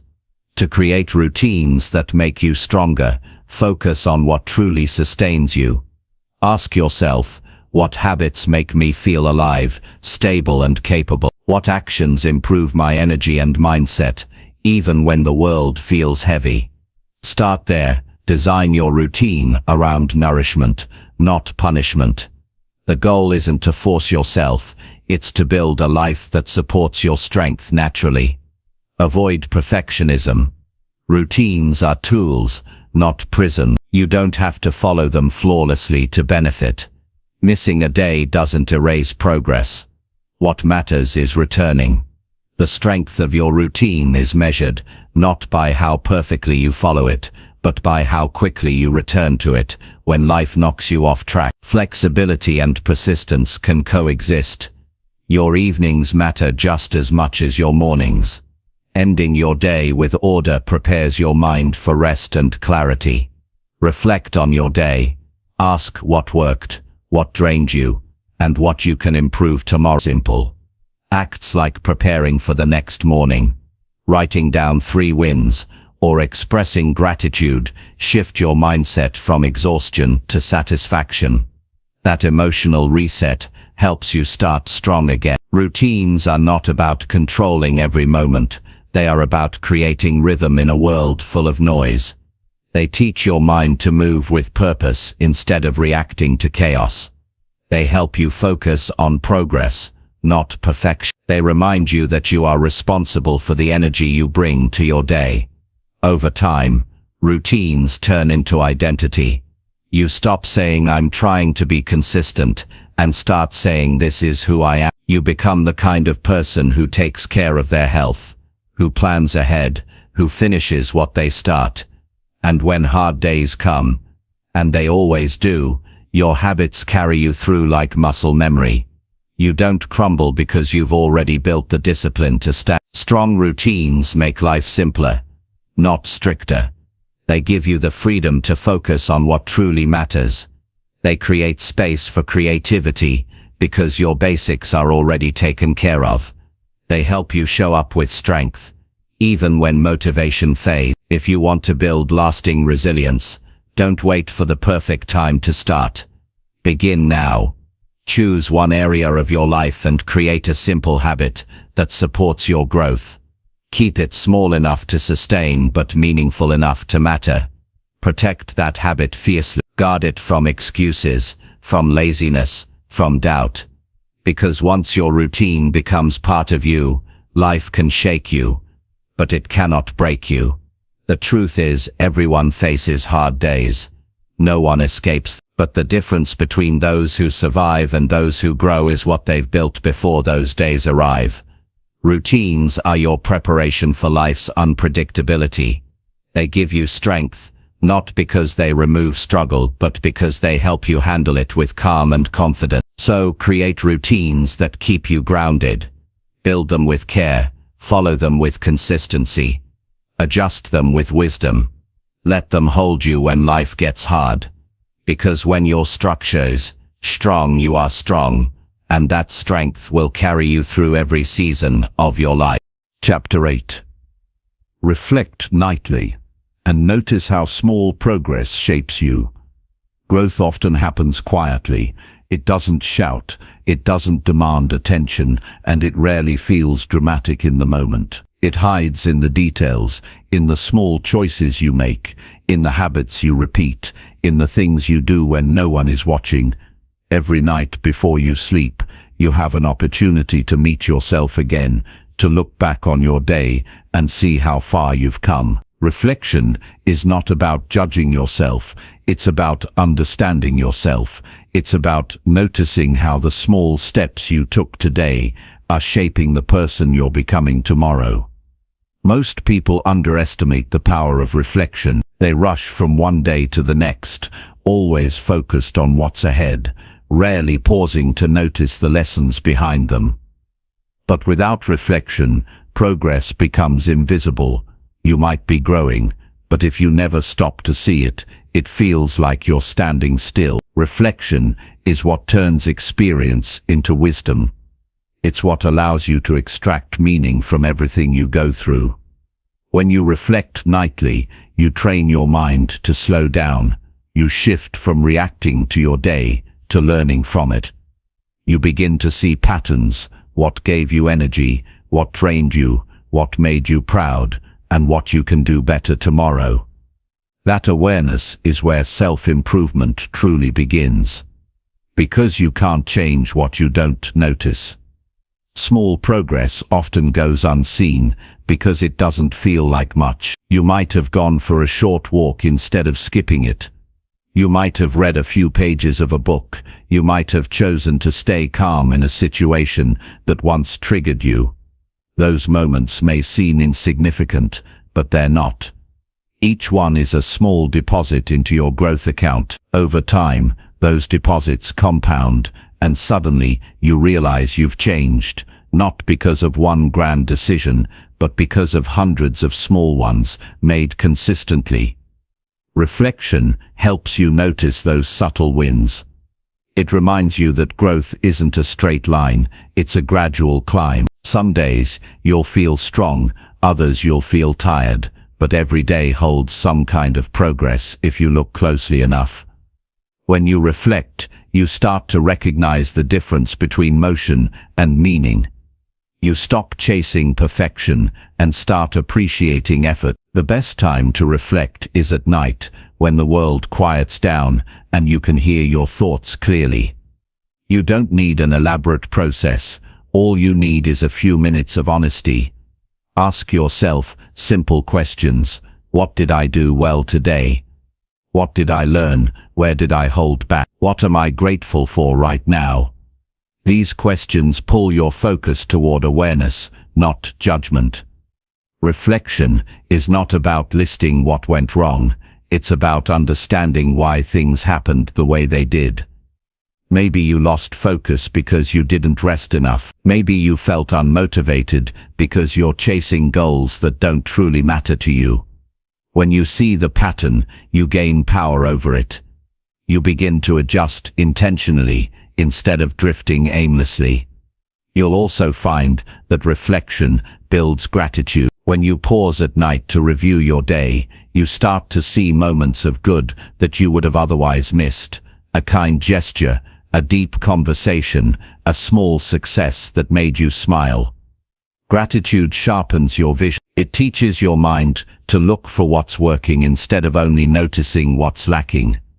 That shift alone can transform your emotional state. Reflecting nightly also improves your relationship with yourself. You stop being a stranger to your own thoughts. You get to know your strengths, your struggles, and your patterns. You begin to see yourself as someone who is learning, not failing. That self-acceptance creates confidence because you realize that every experience, even the hard ones, is shaping you into someone wiser. Small progress rarely feels satisfying in the moment because your brain is wired to chase big results. You want visible change, fast wins, immediate transformation. But real growth doesn't work that way. It builds slowly, layer by layer, like bricks forming a wall. Reflection helps you appreciate those layers. It reminds you that success is not about massive leaps, but steady steps. On days when you feel stuck, reflection becomes your proof that you're still moving. You might look back and realize that even though you didn't achieve something grand, you showed discipline, patience, or courage. That awareness keeps you motivated. It tells you, I'm not where I want to be yet, but I'm not where I used to be either. That's progress. Consistency is what makes reflection powerful. The more you do it, the more natural it becomes. You start noticing growth in real time. You begin to understand that change isn't an event, it's a process happening every day. Reflection turns that process into something tangible. It turns chaos into clarity. It's easy to go through life without stopping. People fill their days with noise, with distractions, with endless tasks. They don't pause because pausing forces them to face themselves. But facing yourself is where real strength begins. When you reflect nightly, you give yourself permission to be human, to acknowledge effort, to admit mistakes, to learn without shame. You stop expecting perfection and start embracing progress. Reflection also deepens purpose. When you see how your actions align or don't align with your goals, you start living more intentionally. You stop doing things out of habit and start doing them with meaning. You become aware of how your small actions are shaping your future, and that awareness changes your behavior. The act of reflecting nightly also improves sleep. When you process your day consciously, your mind doesn't carry unspoken worries into the night. You release the mental clutter before rest. You let go of unfinished thoughts and find peace knowing you've done your best for today. Sleep becomes more restorative because your mind is clear. There's something sacred about the quiet moments before sleep. It's a time to return to yourself, to check in with your inner life. During the day, the world pulls your attention outward. Reflection pulls it inward. It helps you reconnect with what's real, your thoughts, your growth, your humanity. That connection keeps you grounded. As you build this nightly habit, you'll notice a subtle transformation. You become more aware during the day, not just at night. You'll start catching yourself in moments of choice, thinking, how will I feel about this when I reflect tonight? That awareness keeps you aligned with your values. You start living your days in a way you'll be proud to review later. Reflection also teaches patience. You stop expecting instant change. You start appreciating progress as a slow, meaningful evolution. You begin to see that even the smallest effort matters. You start celebrating small wins instead of waiting for big ones. That mindset shift keeps your motivation alive, even on slow days. If you've ever felt like you're not moving forward, nightly reflection is your solution. Because progress is not always visible in the mirror. It's found in the subtle shifts, the calmer reactions, the improved focus, the better choices. Reflection reveals that growth is happening underneath the surface, even when it's not obvious. To make this practice part of your life, create a small nightly ritual. It doesn't need to be long or complicated. Sit in silence for a few minutes. Write down 3 things you did well, 1 thing you learned, and 1 thing you want to improve. That's it. The goal is not perfection, it's awareness. Awareness fuels progress. Over time you'll start noticing patterns, the habits that serve you and the ones that don't. You'll start letting go of what no longer fits. You'll begin to fine-tune your actions to match your intentions.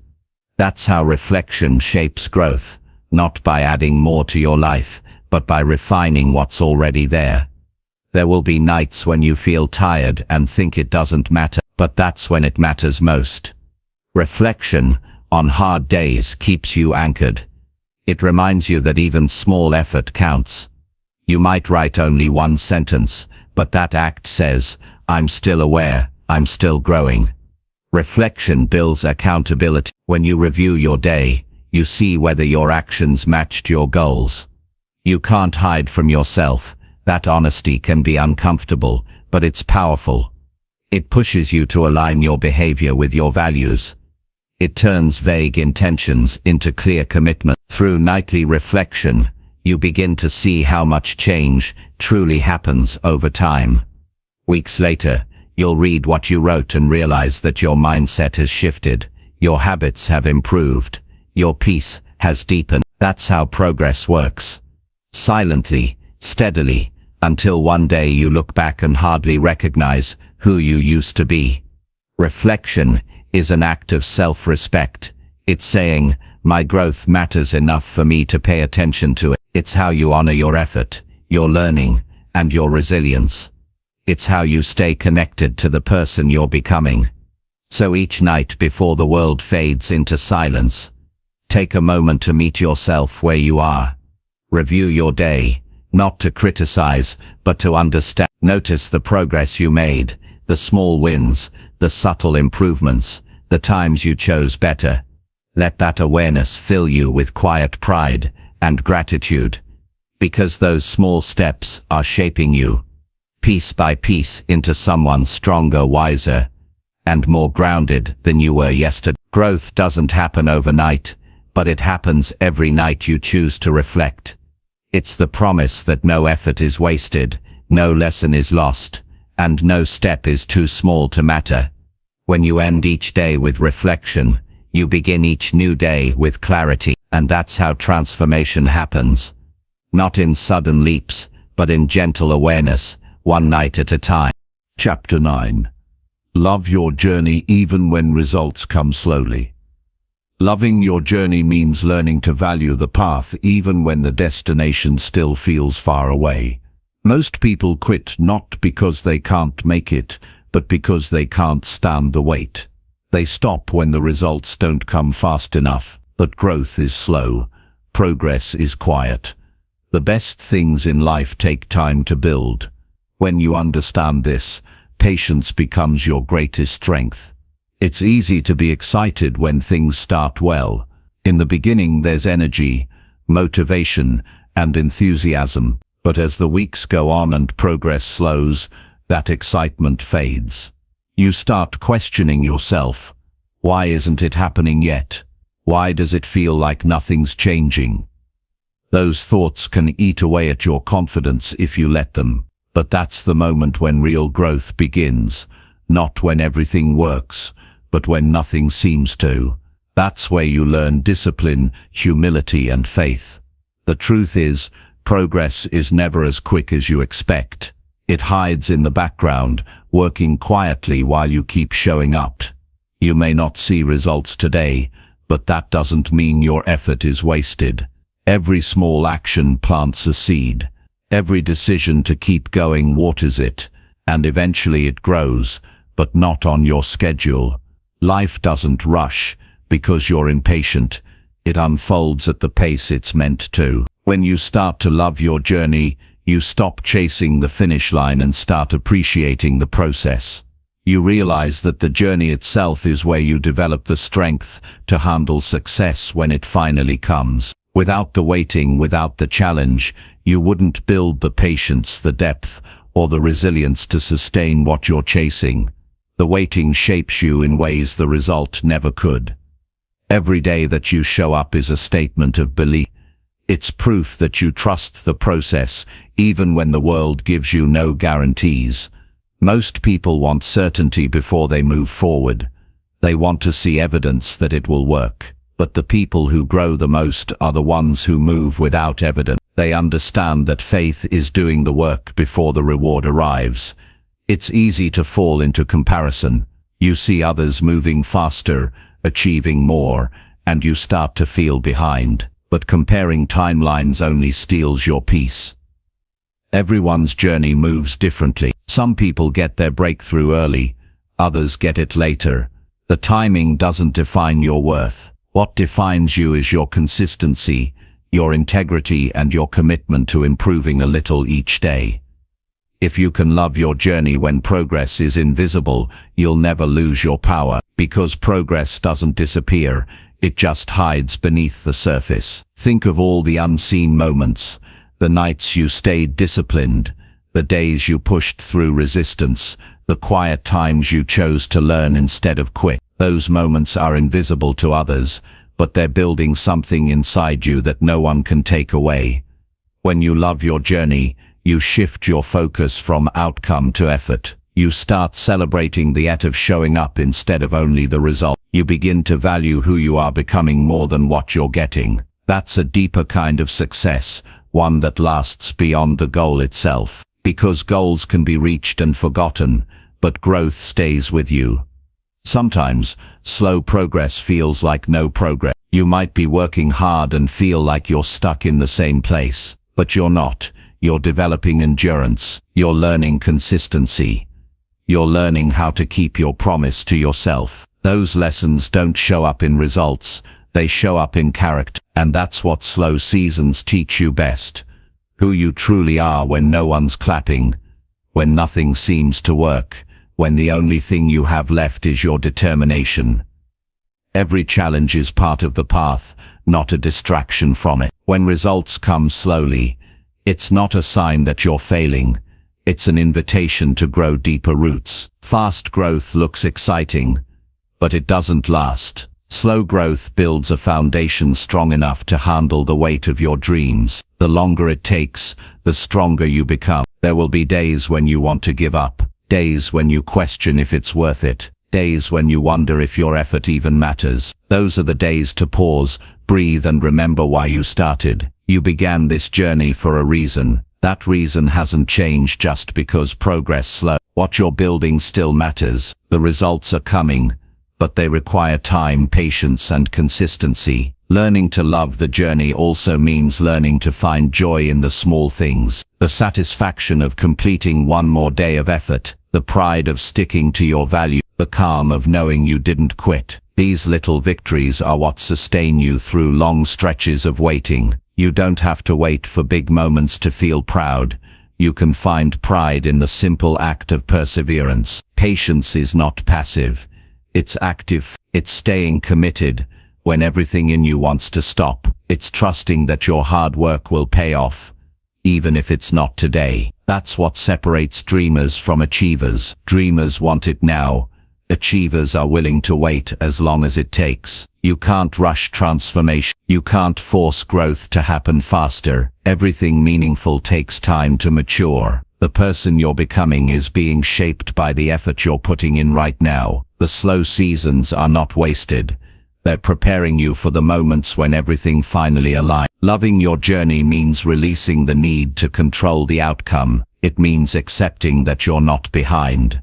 You're just in process. When you stop measuring success by how far you still have to go and start appreciating how far you've already come, your energy changes. You begin to work with peace instead of pressure. Sometimes the delay in results is protection. You might not be ready for what you're asking for yet. Life gives you time to grow into the version of yourself who can handle it. That waiting time isn't punishment, it's preparation. Every day you keep showing up, you're building capacity, patience, and maturity.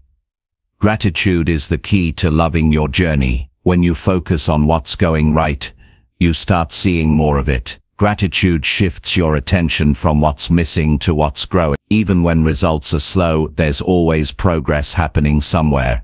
Inside your habits, your mindset, your character. Gratitude opens your eyes to see it. It's also important to detach your worth from your results. You are not your achievement. You are not your numbers, your goals, or your outcomes. You are the effort, the discipline, the courage, and the resilience that you bring every day. That's what defines you. That's what makes your journey meaningful. Every journey has plateaus, moments when nothing seems to move. But those plateaus are where growth consolidates. They are the pauses before breakthroughs. You might not see it now, but one day you'll look back and realize that the slow periods were the ones that shaped you the most. They taught you patience, humility, and persistence. The beauty of a slow journey is that it allows you to appreciate the details. You notice the lessons you would have missed if everything happened quickly. You develop empathy, understanding, and perspective. You stop rushing through life and start experiencing. And when success finally arrives, you'll appreciate it on a deeper level, because you know what it took to get there. Loving your journey means being kind to yourself along the way. It means allowing mistakes, forgiving yourself, and starting again. It means understanding that growth doesn't demand perfection. It demands persistence. You don't need to get everything right. You just need to keep moving forward. You can't enjoy the destination if you despise the road. The journey is what builds your story. It's where your lessons, memories, and strength come from. Don't rush through it trying to reach the end. Each day is part of the masterpiece, even the frustrating ones. When results come slowly, remind yourself that nothing meaningful is instant. The trees that last centuries grow the slowest. The people who endure are the ones who stayed faithful during quiet seasons. If you can keep your heart open and your effort steady, life will eventually reward your persistence. Every small action is part of the greater picture. Every day you stay consistent is a thread in the fabric of your growth. When you love your journey, you don't waste energy fighting time. You work with it. You trust that everything is unfolding as it should, at the pace it's meant to. So keep showing up, keep believing, even when it's slow. Keep loving the process, even when the results haven't arrived, because one day they will. And when they do, you'll realize that the slow path gave you something faster success never could. Wisdom, depth, and peace. The journey was never just about achieving something. It was about becoming someone. And that becoming is happening right now, in the waiting, in the effort, in the days when nothing seems to move. That's where your strength is forming. That's where your story is being written. Love your journey because it's shaping you into exactly who you're meant to be, one patient step at a time. Chapter 10. Keep becoming the person you once hoped to meet. There was a time in your life when you imagined a better version of yourself. You pictured the person you wanted to become: stronger, calmer, kinder, more confident, more alive. That version wasn't a fantasy. It was a glimpse of what's possible. It was your future self reaching out, reminding you of your potential. Becoming that person is not about perfection. It's about alignment. It's about making daily choices that bring you closer to the person you once hoped to meet. The person you dream of being already lives inside you. You don't have to find them somewhere out there. You build them here, in the quiet, ordinary moments of your life. Every thought, decision, and action is a vote for who you're becoming. Each time you choose discipline over distraction, compassion over bitterness, growth over comfort, you are shaping that version of yourself. The process is subtle, but it's powerful. Change doesn't happen in a single moment of clarity. It happens in thousands of small moments of courage. At some point you have to stop admiring the idea of your potential and start acting on it. You have to become the kind of person you respect, the kind who follows through, who keeps promises, who doesn't hide behind excuses, the kind who takes responsibility for their energy, their mindset, and their growth.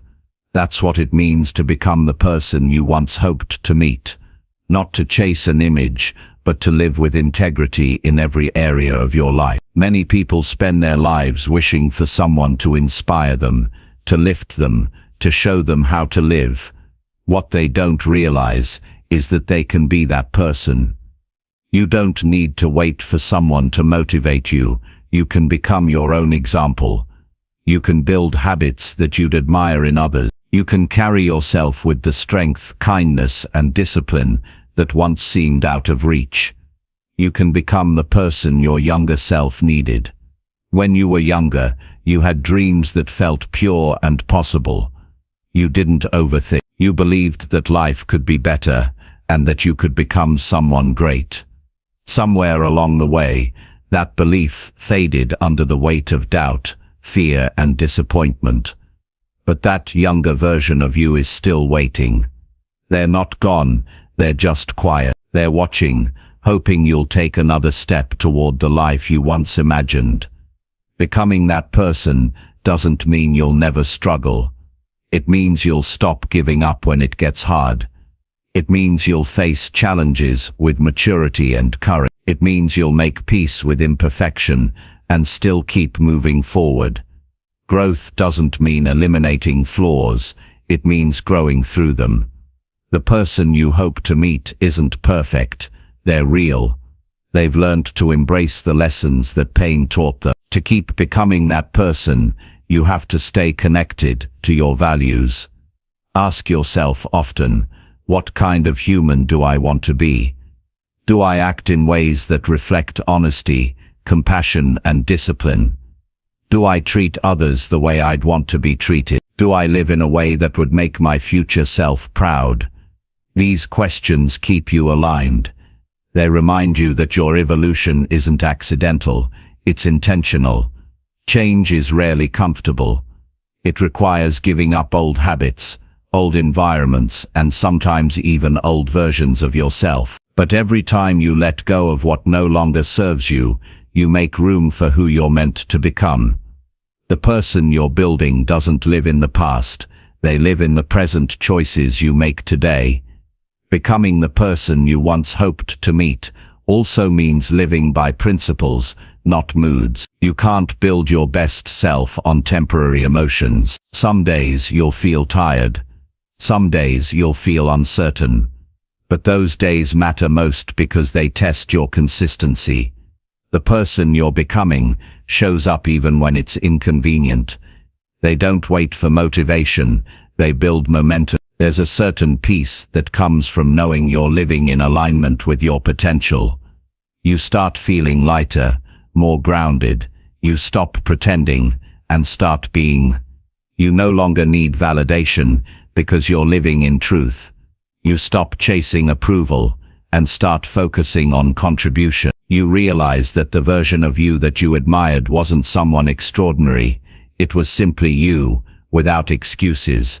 Think about the qualities of the person you once hoped to become. Maybe it was confidence, maybe it was emotional strength, maybe it was wisdom or self-control. Whatever it was, it's not something you're missing, it's something you can practice. Confidence grows when you keep promises to yourself. Strength develops when you face challenges without quitting. Wisdom comes from reflection and awareness. Every quality you admire can be learned through practice. There's beauty in progress that no one sees.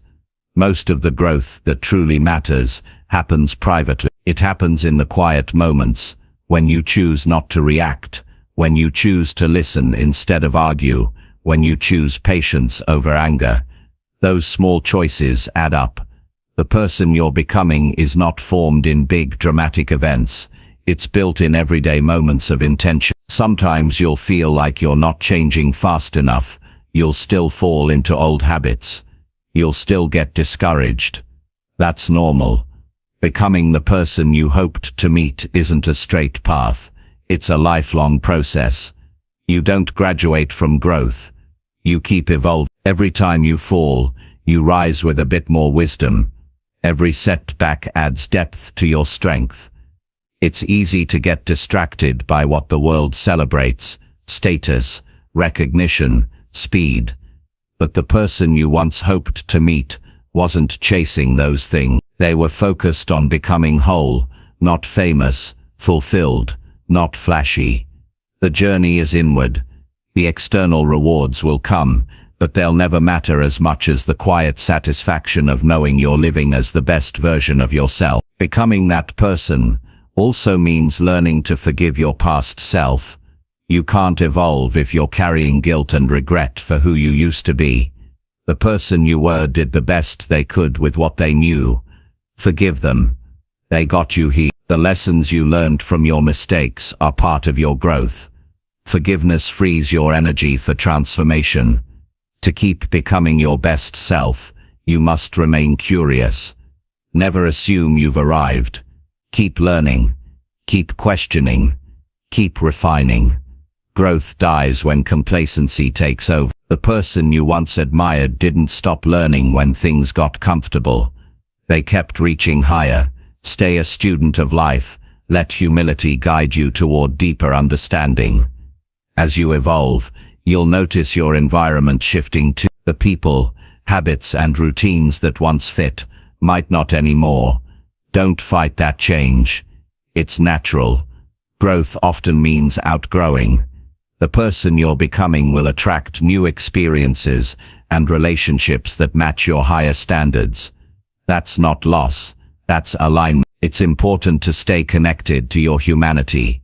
The person you hope to become isn't emotionless or invincible. They feel deeply, they make mistakes, they love fully, they just don't let fear or ego control their life. Becoming your best self is not about removing flaws. It's about mastering your responses. It's about acting with intention even when life tests you. Imagine meeting your ideal self one day. The version of you who has grown through every challenge, who has kept promises, who has lived with authenticity. What would they say to you now?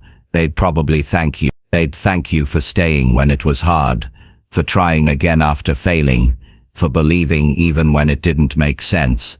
They'd thank you for the discipline, the patience and the persistence that got them there. You are building that gratitude right now, moment by moment. Keep your vision close, not as pressure, but as guidance. Let it remind you why you're doing the work. When you feel lost, reconnect with that image of the person you wanted to be. Let it pull you back into alignment. You don't need to be that person all at once. Just be one step closer each day. There will be times when you outgrow who you hoped to be. That's the beauty of evolution. The person you once dreamed of becoming was your starting point, not your limit. As you grow, your vision will expand. You'll set new standards for yourself. You'll discover qualities you didn't even know you were capable of. Growth doesn't stop when you reach your goals. It begins again at every new level. Becoming the person you hoped to meet is not about speed. It's about direction. It's about moving forward, even slowly with purpose and heart. You won't always feel like you're progressing, but every small act of integrity moves you closer. The path is not glamorous, but it's meaningful. It's built on consistency, humility and self-respect. In time you'll look back and realize that the person you were searching for has been emerging all along. You'll notice it in your calmness, in your ability to handle challenges, in your willingness to keep learning. You'll realize that the person you once hoped to meet isn't in the future anymore. They're here, in your daily effort, in your present awareness. And when that happens, you'll understand something powerful. The goal was never to reach perfection. The goal was to live in a way that honors your potential. To keep growing, to keep learning, to keep becoming. Not for others, but for yourself. Because life isn't about waiting for the best version of you to appear. It's about showing up each day and building them with your own hands. So keep becoming. Keep refining your thoughts, your habits and your heart. Keep chasing alignment, not approval. Keep practicing kindness, patience and courage.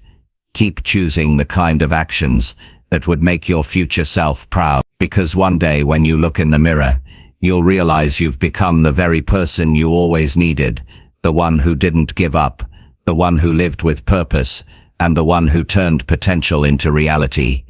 That's the true reward of this journey. Not applause, not perfection, but peace. The peace of knowing that you didn't just dream of who you could be, you became them, and you'll keep becoming. Again and again as life unfolds. Because growth never ends. And neither does your potential.